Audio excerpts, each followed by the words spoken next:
Hi family and friends, hope you're all doing well today. Just wanted to send you out a video to talk to you briefly about Marfan syndrome and the Marfan Foundation. As most of you know, Shannon and I have a daughter named Georgia. She'll be 1.5 years this month, and shortly after birth she was diagnosed with Marfan syndrome. At the time we didn't really know a whole lot about what that meant, but of course, we get on the Google machine and try to find out as much as we can. The Marfan Foundation has been a huge asset for us, really taught us a lot and kind of put us in contact with some people that are very knowledgeable about Marfan and just set some expectations for us going forward. The Marfan Foundation is having a walk in Cleveland that we are kind of co-chairing for that. So if any of you are willing and able to make the walk on March 31st, we would absolutely love to have you. We are also doing donations for the Marfan Foundation. The link should be attached in this Facebook video. If you could just donate $5 or $10, that'd be great. We're not asking you to donate, hundreds of dollars or anything like that. Although if you did that, we probably wouldn't gripe about it. But if I can just get everyone to donate $5 or $10, that'd mean the world to us. Goes to the foundation, goes for research, and helping families like us to kind of gain knowledge of Marfan and ongoing research. So just recently there was a local Cleveland family that also had a daughter with Marfan syndrome. She was born last summer and she was diagnosed with something called neonatal Marfan syndrome, and her name was Briley. Briley recently passed away. So my heart goes out to Benita and Greg, and I just wanted to mention them here in the video. So what is Marfan syndrome? It's a connective tissue disorder. So a connective tissue disorder or connective tissue disease can be an autoimmune or a genetic thing. Typically the autoimmune ones that most people have heard of are lupus and rheumatoid arthritis.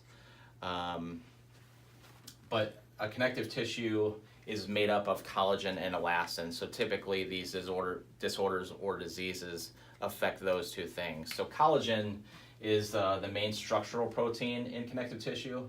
It's in your muscles, your bones, your ligaments, etc. It's derived from the Greek word meaning producing glue. So it's kind of the glue of all your joints that hold everything together.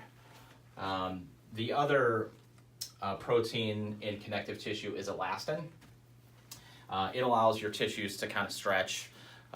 It's from obviously the word elastic, so you can kind of understand what that is. I mean, if you take a rubber band and kind of stretch it back and forth, it goes back to shape. So in connective tissue disorders, there's something wrong or something not quite right about the collagen and or elastin. So some of the genetic connective tissue disorders that are, they're all pretty rare, but ones that you may heard of are EDS or Ehlers-Danlos syndrome and also Marfan syndrome.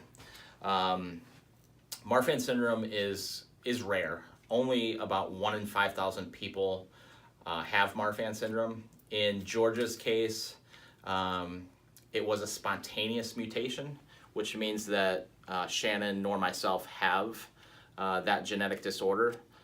It just kind of came out of thin air.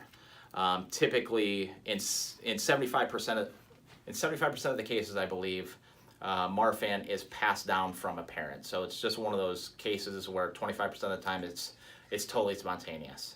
In Marfan specifically, it affects the protein called fibrillin,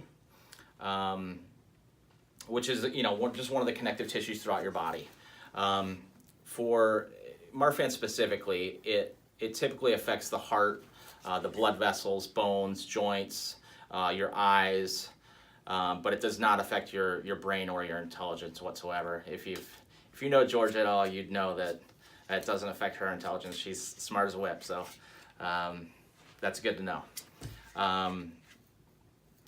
Half of people that have Marfan syndrome do not know that they have it. So that's another big thing about the foundation is just trying to get the word out there to test yourself. If you show any of the symptoms of potentially having Marfan syndrome.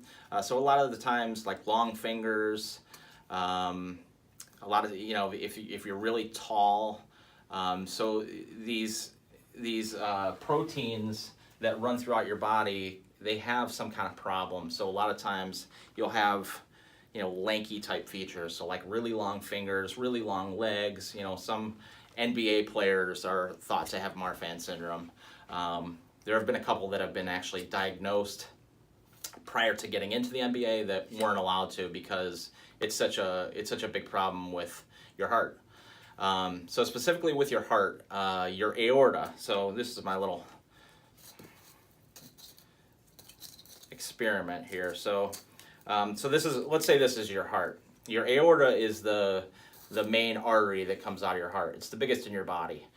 So if this were a typical heart and this is your typical aorta, this is the normal person, right? So in Marfan syndrome, this aorta is typically a little bit more flexible. So it might, because your heart's constantly pumping, right? So because your heart's constantly pumping, it might be able to push the walls of that out a little bit more. So it stretches it because it's a weaker tissue. So the worry for Marfan syndrome is that this root down here at the bottom, it's called your aortic root, but it's basically right where your heart and your aorta come together. If that stretches to a certain number, like a certain amount of centimeters, which typically is about 5.5 centimeters, if it gets that wide, it's probable to break.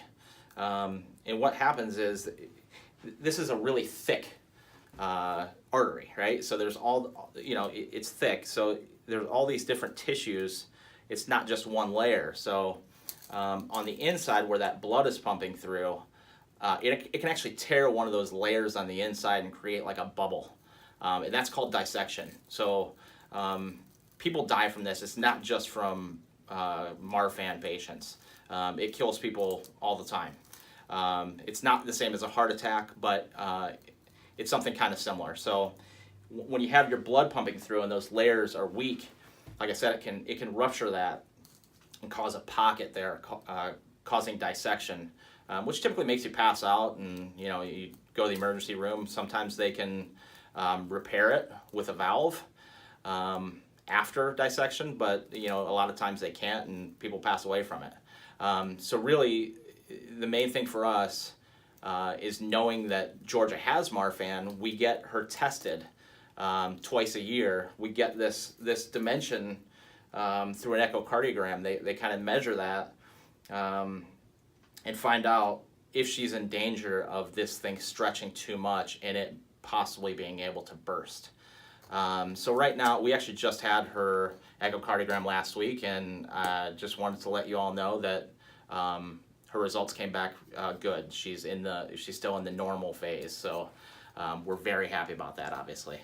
But again, I just wanted to kind of tell you a little bit more about Marfan syndrome and kind of what we're going through and the scares and just some of the things that could be a portion of George's life. So in addition to the heart, obviously that's the main thing that we're focused on because it could potentially be deadly. But in addition to that, Marfan can affect your eyes. You have lenses in your eyes that can actually, with Marfan syndrome, they can detach, which is, it sounds crazy to me. I'd never even heard of that. So you have the lens on the outside of your eye, and it can actually detach from your eye. And that's one of the common things with Marfan syndrome, because there's a connective tissue that connects your lens to the rest of your eye.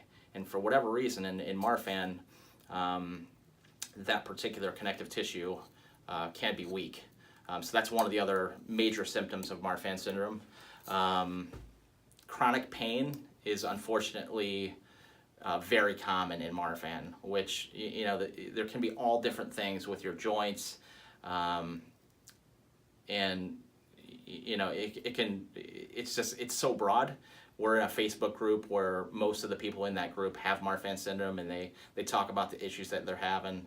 And the number one thing that I see is just chronic pain, and it's not directed at any one specific spot of their body. It's very broad. So that's one thing that could also be a part of George's life. So again, I just wanted to briefly talk to you today about Marfan syndrome and hopefully give you some education. Again, I'm no genius about this stuff. I've just learned about this stuff mostly myself, so hopefully I didn't screw anything up. If I did, I'm sure someone will correct me.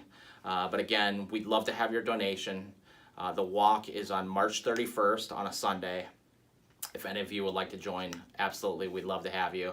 And please see the link below for donations. Thanks a lot.